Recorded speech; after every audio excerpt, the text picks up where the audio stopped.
에베소 2장 2절에서 5절 찾으셨으면 아멘. 다 같이 한 목소리 읽도록 하겠습니다. 시작. 그때 너희는 그 가운데서 행하여 이 세상 풍조를 따르고 공중의 권세 잡은 자를 따랐으니 곧 지금 불순종의 아들들 가운데서 역사하는 영이라. 전에는 우리도 다 그 가운데서 우리의 욕심의 육체를 따라 지내며 육체와 마음에 원하는 것을 하여 다른 이들과 같이 본질상 진노의 자녀이었더니 긍휼이 풍성하신 하나님이 우리를 사랑하신 그 큰 사랑을 인하여 허물로 죽은 우리를 그리스도와 함께 살리셨고 너희는 은혜로 구원을 받은 것이라. 아멘. 기도하겠습니다. 주윤희 박선민, 하나님 감사드립니다.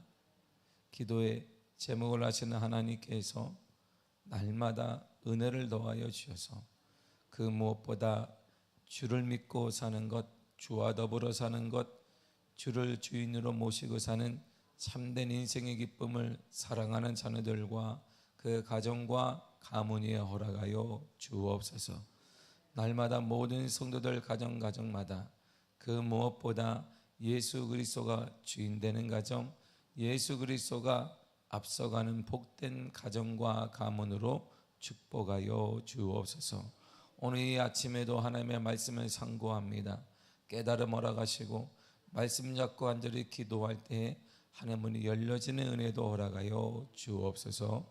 예수님의 이름으로 기도했습니다. 아멘.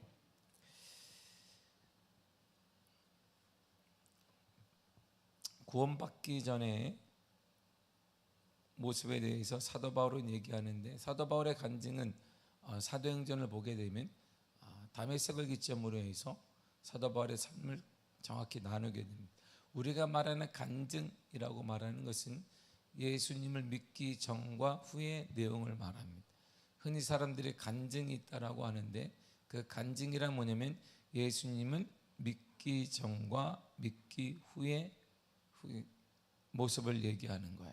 또다시 믿는 사람들의 간증이라고 말하면 예수님의 은혜를 경험하기 전과 은혜를 경험한 후의 모습을 말합니다.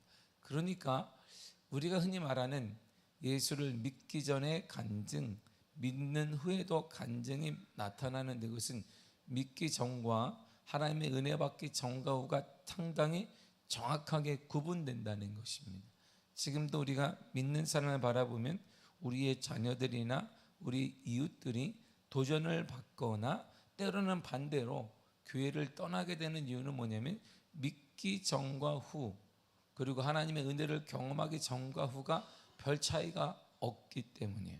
이 차이점이 드러나지 않으니까 안 믿는 사람은 예수를 믿을 만한 그런 선한 도전을 눈에 보이는 사람들을 통해 느끼기 때문에 교회에 나올 이유가 없고 자녀들 또한 신앙이 단절되게 되는 것입니다.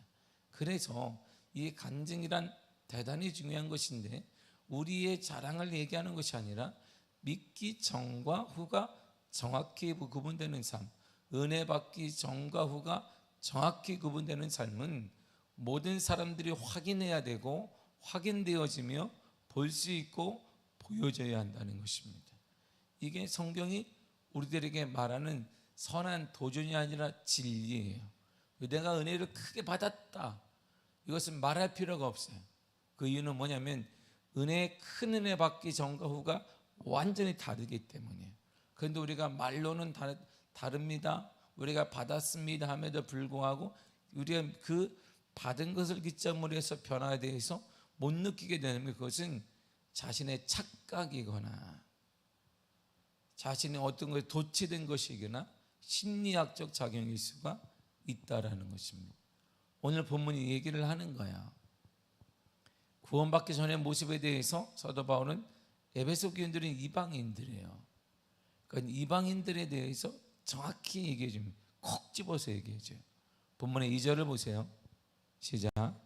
그때 너희는 그 가운데 행하여 이 세상 풍조를 따르고 공중의 권세 잡은 자를 따랐으니 곧 지금 불순종의 아들들 가운데서 역사하는 영이라. 아멘. 아멘. 그때 나오잖아요. 그때가 아니면 구원받기 전에, 예수를 만나기 전에, 중생하기 전에, 이런 말이에요. 그때의 모습을 보니까 두 가지로 얘기해요. 그때는 구원받기 전에는 첫째가 세상 풍조를 따랐다, 이런 말입니다. 현재 악한 세대와 이 세상에 의해 지배를 받았다, 이런 말입니다. 세상의 지배를 받았어요. 우리 희노애락의 기준인 세상이 되는 것입니다. 기쁨도 세상 때문이고, 그리고 우리가 슬픔도 세상 때문이에요. 주님 때문도 아닙니다. 주님에 의해서도 아니고, 우리의 모든 철저한 기준은 세상 때문이에요. 세상의 흐름과 세상의 악한 영들에 의해서 이 세상이 주는 대로 우리는 반응하는 것입니다. 그때 예수를 모를 때는 그랬단 말입니다. 구원받기 전에 에베소 교인들의 모습은 하나님께 흐름으로 되져가는 이 땅 세상의 기준과 가치를 따랐습니다. 그래서 성경은 우리에게 이렇게 경고를 해주고 있는 거예요.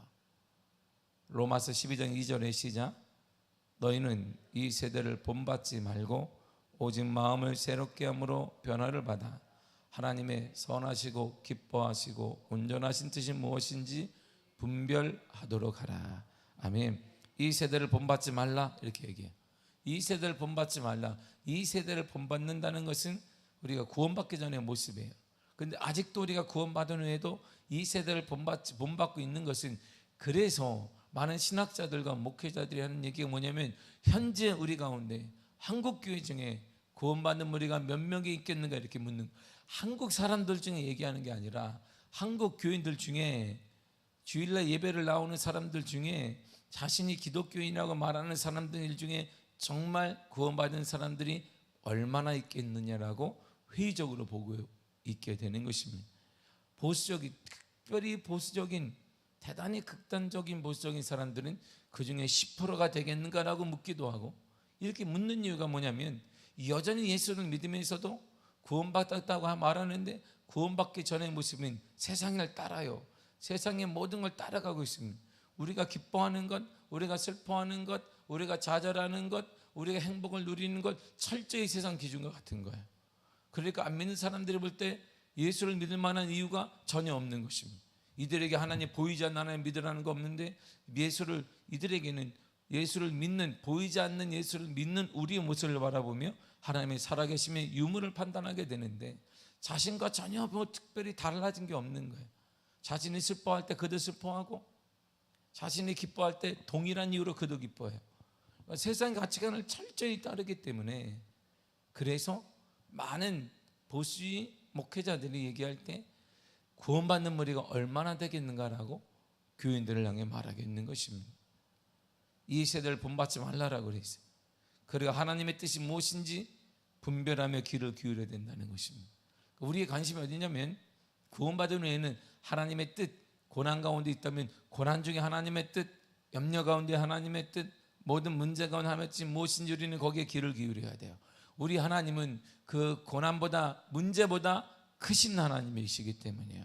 우리가 믿는 하나님은 우리가 문제가 아무리 크다 할지라도 그 문제보다 크시며, 그 문제를 모든 통치하시며, 그 문제를 지배하시며, 그 문제 가운데 지혜를 갖고 계시는 분이 우리 하나님이기 때문에, 우리는 고난의 문제에 관심을 두는 것이 아니라 그것을 통한 하나님의 뜻이 무엇인지 귀를 기울이는 것입니다.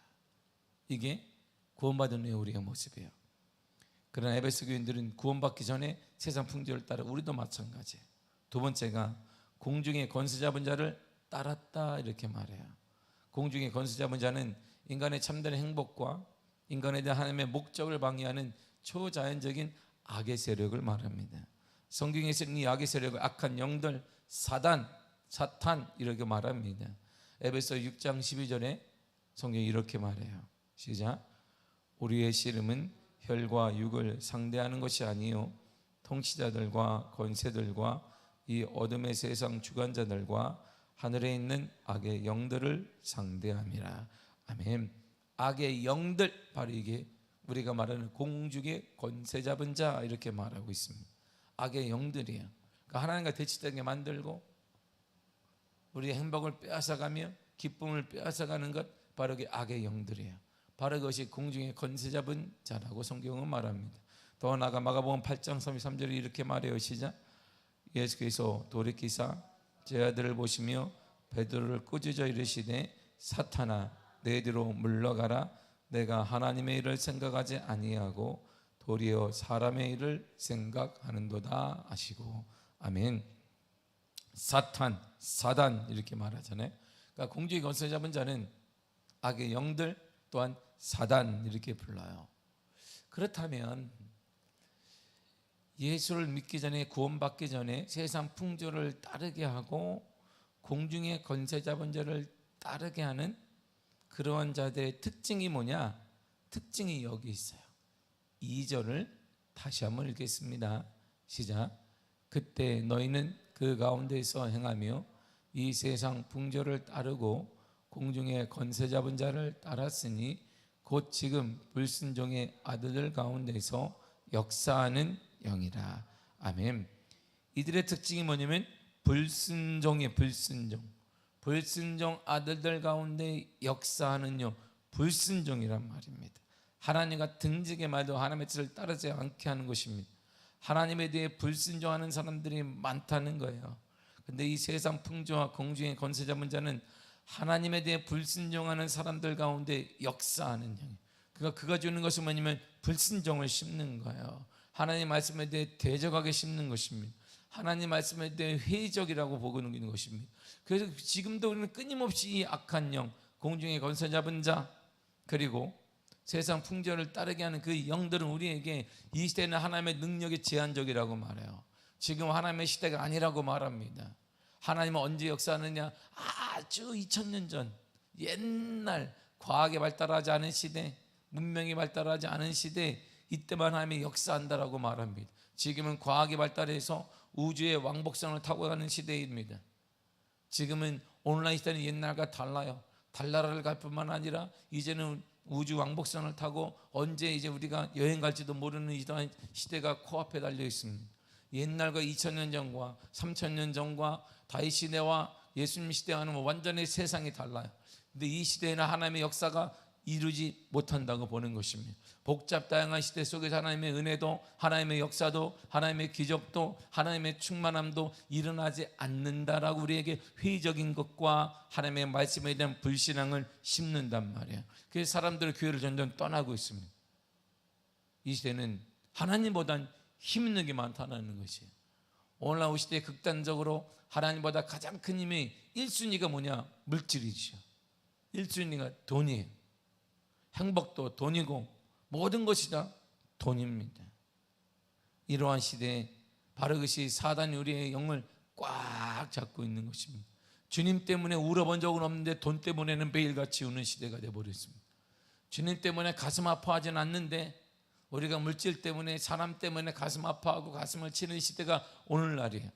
주님의 복음 때문에 내가 눈물을 흘리며 하나님의 복음의 역사를 위해, 성령 충만을 위해 가슴을 치며 무엇을 할까 고민한 적은 없지만 우리 눈에 보이는 자녀들과 그리고 이 땅에 내가 가진 것들 때문에 빼앗길까 봐 꽉 찌며 어떠한 시기 가운데도 이걸 지켜내기 위해서 막 가슴을 조마조마하시던 오늘날에 복음을 지켜내기 위해 눈물을 흘리는 시대는 가버렸어요. 우리는 지금 눈에 보이는 것을 지켜내기 위해 눈물을 흘리며 방어하는 시대가 되었습니다. 왜일까요? 바로 세상 풍조를 따르게 하고 공중의 권세 잡은 자를 힘과 능력을 따르기 때문에, 악한 영들이 계속 심어주기 때문에. 그런데 사도 바울은 뭐라고 하냐면 이런 것은 예수 믿기 전의 모습이다 이렇게 말해요. 그리고 우리가 딱 보면 우리는 뭐지? 이렇게 되는 거예요. 우리의 현재 모습은 예수 믿기 전의 모습이다. 그래서 우리는 그들의 지배를 받고 그들에게 조종을 당하고 그들을 따르며 현재 우리는 생활을 하고 있습니다. 그래야 이들은 하나님을 대적하고 불순종하는 타고난 습관적 삶을 가진 자가 되어버렸습니다. 이렇게 말해요. 골로새 3장 5절에서 7절입니다. 시작. 그러므로 땅에 있는 지체를 죽이라. 곧 음란과 부정과 사욕과 악한 정욕과 탐심이니 탐심은 우상 숭배니라. 이것들로 말미암아 하나님의 진노가 임하느니라. 너희도 전에 그 가운데서 살 때에는 그 가운데서 행하였으나. 아멘. 자 보세요. 너희도 전에 이런 말이야. 전에는 이랬다. 예수 믿기 전에는 이랬어. 예수 믿기 전에는 이렇게 살았어. 그러니까 예수 믿기 전에 돌이키지 않았으면 뭐 하나님의 진노가 임했고, 오늘 본문에도 3절 4절에 보면 하나님의 진노가 임하게 된다는 것이. 그러니까 예수를 만나기 전에 그냥 쭉 살게 되면 하나님의 진노를 만난다는 거야. 하나님의 진노를. 그래서 하나님의 진노를 받고 멸망당할 수밖에 없는 우리에게, 그런데 기회가 온 거예요. 기회가 이렇게 기회가 와서 우리는 그것을, 이 기쁜 소식을 온 세상 전하세 찬송하고 있는 것이고, 우리는 복음을 전하고 있는 것입니다. 어떤 기회가 왔냐면 5절이에요. 시작. 허물로 죽은 우리를 그리스도와 함께 살리셨고 너희는 은혜로 구원을 받은 것이라. 아멘. 보세요. 허물로 죽은 우리를 그리스도가 살리셨다 그랬어요. 보세요. 우리는 하나님의 진노를 받아 예수 믿기 전에 계속 살았으면 하나님의 진노를 받아 우리는 다 안 됐을 거예요. 그런데 이 허물, 어제 보았던 1절에 나 허물과 죄로 인해 죽을 수밖에 없는 우리를 그리스도가 우리를 살려 주셨다라는 것입니다. 이 내용이 1절을 다시 얘기하는 것이죠. 어제 보았던 1절을 다 같이 읽도록 하겠습니다. 시작. 이제는 너희가 이 모든 것을 벗어버리라. 곧 그래요. 내가 안 적었네. 1절을 보시면 돼요. 자, 1절 내용과 똑같은, 어제 본 내용과 똑같은 것입니다. 우리가 그리스도가 우리를 살리신 거야. 그러므로 이제 우리 믿음의 사람은 그리스도인으로 인해 새 사람을 입게 된 것입니다. 예수 그리스도로 인해서 새 사람을 입었어요. 골로새 3장 8절에서 10절입니다. 시작. 이제는 너희가 이 모든 것을 벗어 버리라. 곧 불안과 노여움과 악의와 비방과 너희 입에 부끄러운 말이라. 너희가 서로 거짓말을 하지 말라. 옛사람과 그 행위를 벗어버리고 새 사람을 입었으니 이는 자기를 창조하신 이 형상을 따라 지식에까지 새롭게 하심을 입은 자니라. 아멘. 모든 것을 벗어버리라 이랬어요. 모든 것 버려. 세상 풍전을 따르고 공중의 권세잡을 따랐던 모든 것 벗어버리고 뭘 입어라? 그리스도인의 예수 그리스도를 통해 새 사람을 입으라 이렇게 말해요. 새 사람을 입지 않고는 하나님의 은혜와 하나님의 역사가 우리를 따르지 않기 때문입니다. 새 사람을 입으라 이런 말이에요. 새 사람을 입으라 그러니까 그렇다면 뭐가 있다는 거예요? 옛사람이 있다는 거예요. 새 사람이 입으라고 했으니까 반대말로 옛사람이 있다는 것입니다. 그러니까 옛사람을 버려야 새 사람을 입을 수가 있어요. 우리의 그걸 버려야 돼요. 여러분들이 꽉 잡고 있으면 절대 하나님의 은혜를 경험할 수 없어요. 여러분들이 그 우선순위로 그걸 꽉 잡고 있는 한 하나님의 역사, 하나님의 은혜, 하나님의 기적은 오지 않는다는 말입니다. 그걸 놔야 돼요. 염려도 되고 하나님보다 사랑했던 그것도 놔야 하나님의 역사와 은혜와 우리가 말하는 하나님의 놀라운 기적의 은혜를 경험하게 되는 것입니다. 우리가 왜 종교 생활을 하게 되냐면 신앙생활이 아니라 종교에서 일주일에 한번 나와서 그냥 찍고 가게 되냐면 우리 것을 꽉 잡고 예배를 계속 드리기 때문에 이걸 나의 하나님의 선한 은혜와 이걸 나의 하나님의 선한 역사와 선한 충만함과 성령의 역사와 강한 은혜가 내려지는데 꽉 잡고 있는 거예요. 불안하기 때문이죠. 이거라도 내가 잡고 있는 것까지 잃어버릴까 봐 불안한 거예요. 근데 그걸 놔야 하나님의 이전에 경험하지 못했던 하나님의 선한 역사, 선한 은혜, 선한 충만함, 기적의 은혜를 경험하게 되는 거야. 그래서 오늘날 교회 안에 간증, 은혜, 충만 이런 단어들이 점점 사라져가는 것은 우리가 지금 예수 믿기 전의 모습으로 회귀하고 있기 때문이에요. 이렇게 초대교회 성도는 예수 믿기 전과 후가 완전히 달라졌는데 우리는 그때 반짝한 후에 예수 믿는다고 반짝한 후에 다시 계속 그쪽으로 돌아가요. 뭘로? 예수 믿기 전의 모습으로. 그래서 교회가 다 지금 냉랭한 거야. 그래서 교회 한국교회 기도가 싹 죽은 거예요. 기도 모임하면 다 나오지 않는 것입니다. 그리고 우리는 종교 생활을 하죠. 일주일에 한번 교회에 나왔다 이런 말이죠. 그런데 그들에게는 주님이 주시는 기쁨이 없어요. 주님의 소망과 감격이 없어요. 더 놀라운 것은 그걸 딱 바라보고 있는 똑똑한 우리 다음 세대가 있어요. 우리 세대보다 정말 똑똑한 다음 세대 그걸 딱 인지합니다. 별거 아니구나. 그리스도가 별거 아니구나. 하나님이 별거 아니라는 걸 그들은 말을 하지 않지만 몸으로 체득하고 있어요. 그래서 그들은 한 발짝 뒤로 물러나는 게 아니라 저기 가 있어. 몸은 바로 내 뒤에 있는 것 같은데 그들의 영은 저기 가 있습니다. 그래서 다음 세대가 지금 싹 죽어버린 거예요. 다음 세대의 회복은 일주일에 한 번 나오는 교회에서 하는 게 아닙니다. 가정에서 보는, 이들은 가정에서 우리 부모 세대를 바라보며 하나님의 살아계심과 친근감과 그런 걸 느끼는 것이지, 일주일에 한 번, 여러분 매일같이 학교 가도 변화되지 않는 애 변화 안 돼요.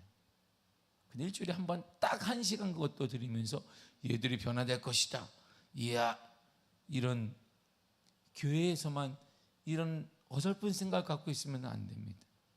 이들의 신앙생활은 벌써 가정이 딱 말해주는 거예요. 아이들은요 똑똑해요. 우리 세대와 다르게 똑똑합니다. 그 아이들이 우리를 바라보며 하나님을 만나고 있다는 거예요. 그리고 여러분만큼 자녀는 크지 않습니다. 우리 세대만큼, 내 신앙만큼 자녀는 크지 않아요. 이게 더 놀라운 것이고 이게 아픔이에요. 그럼 우리는 빨리 우리의 옛사람을 버려야 돼요. 우리가 버려야 될 옛사람이 첫사람 아담으로 범죄로 인한 삶이에요. 우리가 입을 새 사람은 둘째 아담인 예수 그리스도로 말미암아 얻은 것입니다. 첫사람 아담으로 말미암아 죽음이 왔다면 둘째 아담 예수 그리스도로 말미암아 우리에게는 생명이 주어진 것입니다. 예수님이 생명이 주어진 이유가 바로 주님 자체가 이런 분이기 때문이에요. 요한복음 11장 25절입니다. 시작. 예수께서 이르시되 나는 부활이요 생명이니 나를 믿는 자는 죽어도 살겠고. 아멘. 예수께서 직접 말씀하셨습니다. 나는 생명이다. 나를 믿으면 죽은 것 같은데 살아난다, 이런 말이야. 예수를 믿게 되면 이 현실 가운데 끝난 것 같은데 살아난다, 이런 말이야. 예수를 믿게 되면 우리 가정이 살아난다, 이런 말입니다. 우리의 기업도 살아나며 교회도 살아나며 내 영도 살아나며 우리의 삶도 살아난다, 이런 말이에요.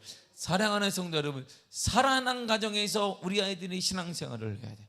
살아난 교회에서 신앙생활해야 감격과 감동이 있는 것입니다. 이제 우리가 종교생활을 버려야 합니다. 아니, 항상 감격과 소망이 있는 그런 예배, 그런 교회, 그런 가정이 돼야 하나님의 선한 역사가 일어나게 되는 것입니다. 그분은 생명의 하나님이지 그분은 죽은 자의 하나님이 아니에요. 그래서 죽은 곳에 주님이 가면 살아남이 일어나는 것이에요. 죽은 것 같은 교회에도 주님이 가시면 교회가 살아나고 가정도 살아나며 자녀가 살아나며 우리 인생도 살아남을 믿습니다. 그러므로 이러한 놀라운 은혜를 경험하기 위해서 새 사람을 입으라고 말하는 거예요. 새 사람은 이렇게 입는 것입니다. 에베소 4장 24절입니다. 시작. 하나님을 따라 의와 진리의 거룩함으로 지으심을 받은 새 사람을 입으라. 아멘. 하나님을 따라 의와 진리와 거룩함으로 지으심을 받은 새 사람을 입으라 그랬어요. 이처럼 새 사람은 의와 진리의 거룩함으로 만들어지는 거예요. 우리 자신을 하나님께 거룩한 산제사로 드리기 위해 하나님 앞에 순결하게 살아가야 됩니다. 부패와 부정을 피해야 됩니다. 세상의 온갖 더러움으로부터 우리 자신을 분리시켜내야 됩니다. 이럴 때 선한 은혜를 통하여서 새 사람을 입는 것이, 새 사람은 가만히 있어도 입어지는 게 아닙니다. 전투하고 투쟁하고 싸워가야 돼. 이 싸워가는 모습 속에 우리의 가정이 달라지고 우리의 자녀들이 달라지고 우리의 다음 세대가 달라지고 우리의 일터가 달라지고 우리의 교회가 달라지게 된다, 이란 말입니다. 사랑하는 성도, 종교 영적 생활은 영적 전쟁이라는 말을 써요. 우리가 지금 영적 전쟁은 언제까지 하느냐? 주님 만나 그날까지 하는 것입니다. 이 땅에서 우리가 불완전하기 때문에 전쟁하는 거야. 완전하다면 할 필요가 없어요. 주님이 분명히 이 땅의 승리자가 되었음에도 불구하고 사단이 계속 우리를 건드려요. 완전히 우리가 영적인 존재가 아니기 때문에 육체를 계속 건드린단 말입니다. 그래서 피 흘리기까지 싸워야 합니다. 우리가 영적 전쟁을 멈추는 순간 내 영이 죽어요. 우리가 완전한 주님의 영적 존재로 살아가지 못하긴 불완전한 육체를 갖고 있기 때문입니다. 그래서 넘어지기도 합니다. 실수하기도 해요. 그럼에도 불구하고 다시 일어날 하나님의 기회를 주신다는 말입니다. 하나님의 주신 기회로 다시 일어나시기를 바랍니다. 생명을 가지고 일어나기를 바랍니다. 주님 우리에게 생명 주시기 위해 십자가에 돌아가신 거야. 십자가에 죽으신 이유는 여러분들에게 생명을 주시기 위함이고 그 생명을 통해 살아나길 주님이 원하시고 계십니다. 사랑하는 성도 여러분들의 가정이 다시 한번 예수로 말미암아 살아나기를 축복합니다. 여러분들의 자녀들도 예수 그리스도 말미암아 살아나게 될 것입니다. 우리 교회도 살아나며 한국 교회도 살아나게 됨을 믿습니다. 그리함을 통해 우리가 할 일은 싸워야 돼요. 하나님의 의와 진리, 거룩함을 싸워요. 거룩함이 침해당하지 않도록 싸워야 돼요. 거룩함의 영역을 점점 확장시켜 나가야 돼요. 우리가 지금 거룩함의 영역이 계속 쪼그라들어요. 이렇게. 그래서 어디까지 왔냐면 요평수가 된 거예요. 우리의 거룩함의 영역이 요평수가 된 거예요. 교회 본당 평수가 돼버렸어요. 여기에서만 거룩함을 유지하려고 하는 것이, 우리의 거룩함을 가져가야 돼요.